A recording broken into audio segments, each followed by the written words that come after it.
बिस्मिल्लाहिर्रहमानिर्रहीम।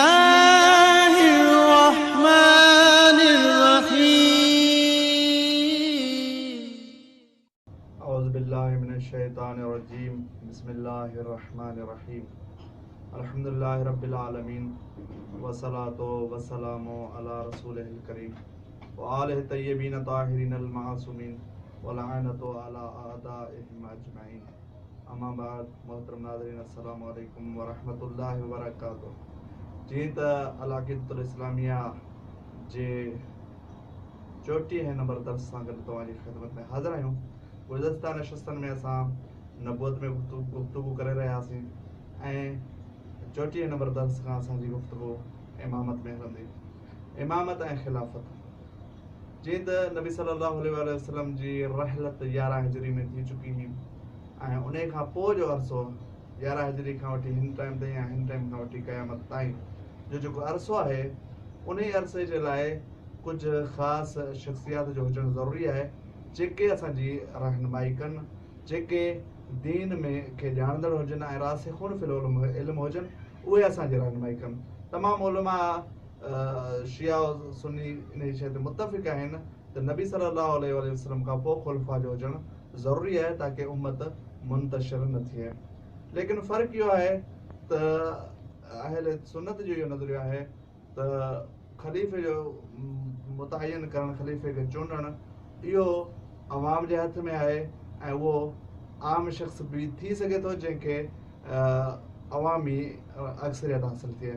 जॾहिं त इमामिया जो नज़रियो इहो आहे त ख़लीफ़ो नबी सल्लल्लाहु अलैहि वसल्लम जो उहो थी सघे थो जंहिंखे ख़ुदावंद आलम जे तरफ़ां हिदायत हासिलु हुजे या ख़ुदा जे तरफ़ां उनखे नस हासिलु थियल हुजे त उहो ख़लीफ़ो थींदो ऐं इहो अलाह जो ई कमु आहे। ऐं ख़लीफ़ो उहो थी सघे थो जंहिंमें उहे शराइत पाता वञनि जेके नबी में शराइत पाता वञनि, यानी मासूम हुजे ऐं ख़ता ॾोह खां वग़ैरह खां पाक हुजे, या बाक़ी जेके शराइत असां नबी सल्लल्लाहु अलैहि वसल्लम जी ज़िंदगी जे बारे में बयानु करायासीं उहे शराइत पाता वञनि। सवाल त पैदा थिए त इहे इमामिया कहिड़ा आहिनि।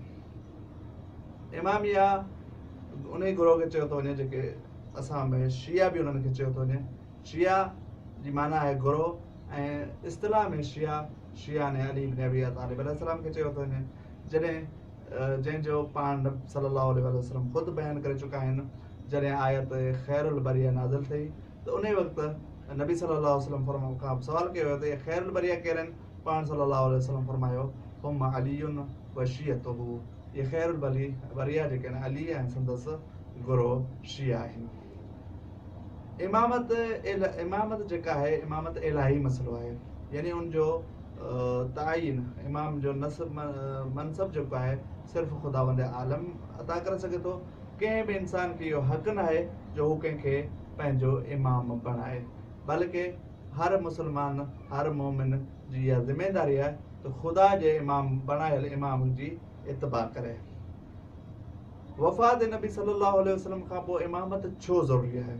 छो जो नबी सल्लल्लाहु अलैहि वसल्लम जी वफ़ात खां फ़ौरन पोइ काफ़ी सारा अहिड़ा ख़तरात मुतवक़्क़ि हुआ जिन्हनि मां कुझु वाक़िअ बि थिया ऐं कुझु मुतवक़्क़ि हुआ जिन्हनि जे लाइ नबी सल्लल्लाहु अलैहि वसल्लम पाण पंहिंजी ज़िंदगी में फ़िक्रमंद हुआ। जंहिं मां सभ में वॾे जेके ॿ ख़तरा बयानु कया आहिनि उन मां इहो आहे त रूसी लाबी खां ख़तरो हासिलु हो मुस्लमाननि खे, छो जो हू इन शइ जो इंतज़ारु करे रहिया हुआ त नबी सल्लल्लाहु अलैहि वसल्लम जी रहलत थिए त असां मुस्लमाननि में इंतिशार पखेड़ियूं। ऐं उन जे लाइ नबी सल्लल्लाहु अलैहि वसल्लम फ़िक्रमंद बि हुआ ऐं हिकु लश्कर बि तयारु कयो जंहिंजी सरबराही उसामा बिन ज़ैद खे अता कई। ऐं पाण सल्लल्लाहु अलैहि वसल्लम इहो फरमायो त अलाह जी लानत आहे उन शख़्स ते जेको उसामा जे लश्कर जी ख़िलाफ़ वर्ज़ी करे, ऐं काफ़ी मुस्लमाननि ख़िलाफ़ वर्ज़ी कई बि सही।